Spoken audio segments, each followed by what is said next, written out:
Good afternoon, everyone. My name is Irina Matveeva and I'm a PhD student of the Department of Laser and Biotechnical Systems of Samara National Research University. In my presentation, I will talk about two approaches to determination of changes in the concentrations of skin components during the development of malignant neoplasms, Monte Carlo simulation of Raman light scattering, and multivariate curve resolution alternating least squares. My presentation will be in three main parts. I will start with a description of the optical skin model and experimental data.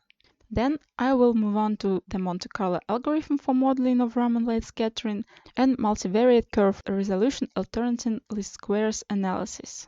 And finally, I'm going to discuss the results of applying these approaches and their benefits and limitations. According to the World Health Organization, cancer is the second leading cause of death globally. It is responsible for an estimated 9.6 million deaths in 1918. Globally, about 1 in 6 deaths is due to cancer. According to the Ministry of Health of Russian Federation, the most common type of cancer in our country is skin cancer. It accounts for about 20% of all cancers. It makes us look for diagnostic methods that can provide high accuracy in determining the specific type of newly formed tissue. In recent years, Raman spectroscopy have increasingly been used to study malignant neoplasms. It is a fast, non-invasive, and accurate method for analysis of skin lesions. A Raman spectrum is formed as a result of the absorption and scattering of radiation by a variety of structures inside the tissue. During the development of the disease, a change in the biochemical composition of the tissue occurs, which leads to a change in the Raman spectra. Thus, it's possible to evaluate the component composition of the tissue. This leads us to my first point. Regarding this study, the human skin is investigated. While it is a complex heterogeneous structure, it's enough for us to use a two-layer skin model shown in Figure 1. As you can see, the medium is defined as a cube with cube-shaped voxels.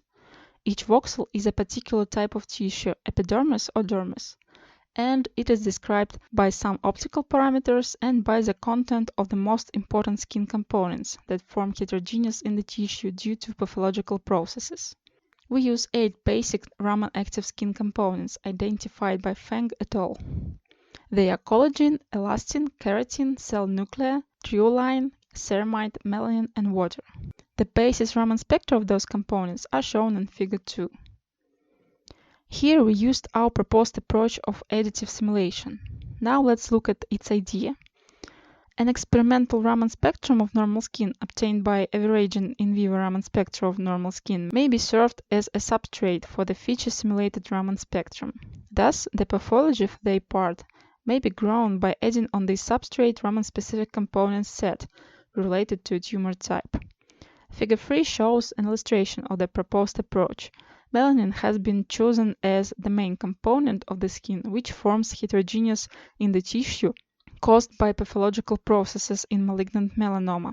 So, averaged in vivo Raman spectra of normal skin serves as a substrate, and the malignant melanoma may be grown by adding on this substrate melanin. Okay, now I will say a little bit about clinical data. We use the averaged Raman spectra of normal skin and skin with malignant melanoma and basal cell carcinoma. They are presented in Figure 4. These spectra were obtained by averaging in vivo Raman spectra of the skin of several patients. In vivo Raman spectra are recorded using a portable setup that is shown in Figure 5. Okay, so that's all I wanted to say about the skin model and clinical data. Now let's look at the approaches that we used for determination of changes in the concentration of skin components during the disease development. The first is the Monte Carlo simulation. The two-step Monte Carlo algorithm we developed consists of the main program and the photon transport subroutine developed on the basis of the algorithm proposed by Wong and Jacques. Let's look at the flowchart for the main program. In the first step, the program runs the subroutine and simulates the propagation of the incident photons through the sample, which results in a distribution of the excitation photons within the sample. In the second step, Raman scattering photons are launched from each point where parent photons were absorbed in isotropically distributed directions. The point I'm trying to make here is that during the second step, the subroutine is executed sequentially at each wavelength, and the sum of all the photons captured by the detector is calculated. the normalized sums, represent the Raman spectrum. A feature of that algorithm is a formula for setting the initial weight of the photon packet, which allows to take into account the spatial structure of Raman scattering. The second approach we used is proposed by Judith Felton et al. It is a protocol for unmixing of spectra into their contributing pure components by multivariate curve resolution alternating least squares analysis. In short, we form the matrix D, which is the input for MCR-ALS. M is spatial data points, number of image pixels, or, in our case, number of Raman spectra. And W is spectral data points, or wave numbers. D is unmixed by MCR-ALS using n number of pure components, resulting in two matrices, C and ST. Every column of matrix C contains the concentration profile of a pure component, the relative concentrations of the component of each spectra. Every row in matrix ST contains the spectra of a pure component.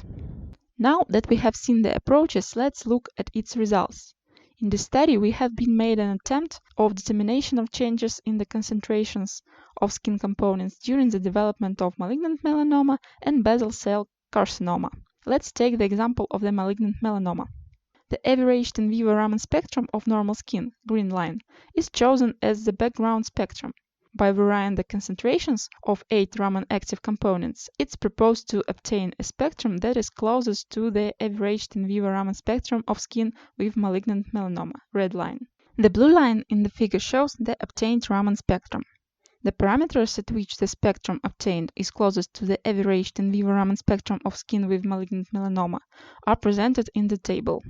As you can see, the reconstructed spectrum and the averaged in vivo spectrum are very well correlated with each other, especially in the range highlighted in light red. However, in the range highlighted in light green, the obtained spectrum is more similar to the Raman spectrum of normal skin.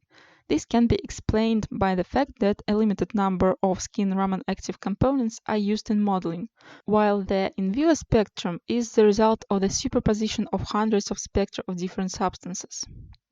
It is interesting to notice that in the range highlighted in light blue, the obtained spectrum does not coincide with any of the in vivo spectra. This means that during the development of malignant melanoma, changes in the composition of the skin are not limited to the components studied. As you can see from the table, in the transition from the averaged in vivo spectrum of normal skin to the averaged in vivo spectrum of the malignant melanoma, the concentrations of elastin, keratin, and ceramide decrease, and the concentrations of collagen, triolein, nucleus, melanin, and water increase. That is little correlated with results of Feng et al. These results may be due to the fact that the composition of malignant melanoma varies depending on individual characteristics of patients. However, the main indicator of the malignant melanoma development is an increase in the concentration of melanin. As a result of simulation, we also observe similar changes. The effect of the development of malignant melanoma on the concentrations of other components requires additional research. Similarly, basal cell carcinoma was simulated. The parameters at which the spectrum obtained is closest to the averaged in vivo Raman spectrum are also presented in the table. I will not dwell on this point, but move on to the result of the second approach. We attempted to decompose into components the averaged spectra of healthy skin, malignant melanoma, and basal cell carcinoma. As a basis, we used the spectra of the Raman active components. As a result, we obtained the concentration values, which presents changes in the concentrations of skin components during the development of tumors. You can see these values in Table 2. A comparison of the concentration values obtained by the Monte Carlo and MCR-ALS methods shows the following. With the development of malignant melanoma, the concentration of triolein and melanin increases, and the concentration of ceramide decreases. With the basal cell carcinoma growth, the concentration of water increases and the concentration of triolein decreases. The concentration values of water in the case of malignant melanoma and ceramide and melanin in the case of basal cell carcinoma have different signs, but its absolute values are relatively small. Thus, we assume these concentration values are close each other. As for collagen, elastin, nucleus, and keratin, At first sight, it is difficult to identify the similarity in the results of Monte Carlo and MCR-ALS methods. However, in the figure 2, let me turn to the previous slide, we can see that the basis Raman spectra of these components are quite similar, and the main peaks overlap with each other. Apparently, for this reason, the MCR-ALS algorithm does not distinguish between the concentrations of these components separately. On the other hand, if we find the sum of the value changes in these components, it turns out that these values are close. This brings me to the end of my talk. We examined two methods for determining changes in the concentrations of skin components during the development of malignant melanoma and basal cell carcinoma, Monte Carlo simulation and MCR-ALS analysis. A distinctive feature of the first method is a new approach of additive simulation of neoplasms. Using the proposed approach, we can realize a workaround for a problem of knowing only a small part of components contained in the human skin. The advantage of this method is an ability to simulate a 3D structure of the tissue. However, we do not always have knowledge about the true structure of the tumor. In addition, for the most accurate simulation, it's necessary to eject the 3D structure of the skin model for each specific case.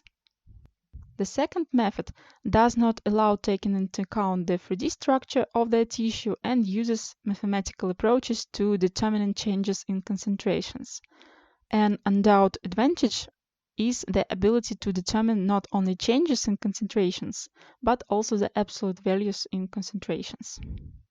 Both methods can be further used to study the real Raman spectra of patients and determine certain parameters of this spectra.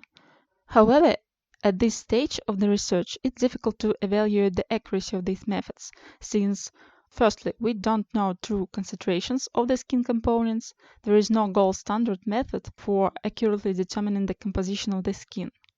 Secondly, the method uses only 8 components.